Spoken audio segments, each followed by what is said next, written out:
தொடர்ந்து தீமைகளை செய்துவிட்டு மரணத் தருவாயில் அல்லாஹ்விடம் மன்னிப்பு கேட்போரின் நிலை என்ன? பதில்: மன்னிப்பு வழங்கப்படாது. யாருடைய முகங்களை நெருப்பு பொசுக்கும் என்று அல்லாஹ் கூறுகிறான்? பதில்: மீசான் தராசின் எடை லேசாக உள்ளவர்கள். நபி ஸல்லல்லாஹு அலைஹி வஸல்லம் அவர்கள் எந்த தொழுகையில் 2 ரக்காத்துகளில் 4 ருக்குகளும் 4 சஜிதாக்களும் செய்தார்கள்?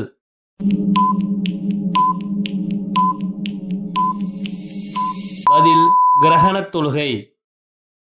யாருடைய ஆட்சி காலத்தில் பெண் குழந்தைகளை உயிருடன் விட்டுவிட்டு ஆண் குழந்தைகளை மட்டும் உயிருடன் அறுத்துக் கொன்றனர்?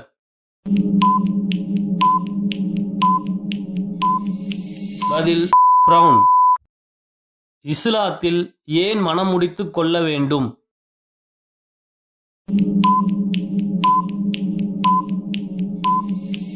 பதில்: தகாத பார்வையை கட்டுப்படுத்தும். ஒரு பெண் 4 விஷயங்களுக்காக மணமுடிக்கப்படுகிறாள்.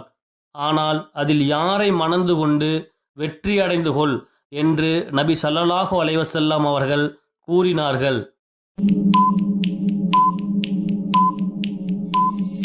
பதில்: மார்க்க நல்லொழுக்கம். இது எனக்கு மட்டுமே உரியது, இதற்கு நானே கூலி தருவேன் என்று அல்லாஹ் எதை பற்றி கூறுகின்றான்?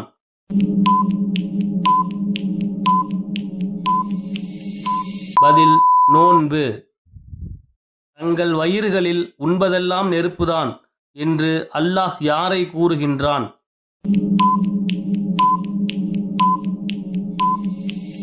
பதில்: அனாதைகளின் சொத்தை உண்பவர்கள். அல்லாஹுவின் அரிசை மறுமையில் எத்தனை வானவர்கள் சுமப்பார்கள்?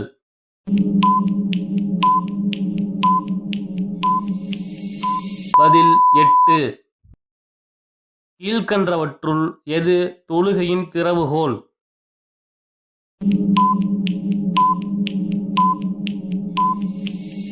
பதில்: தூய்மை.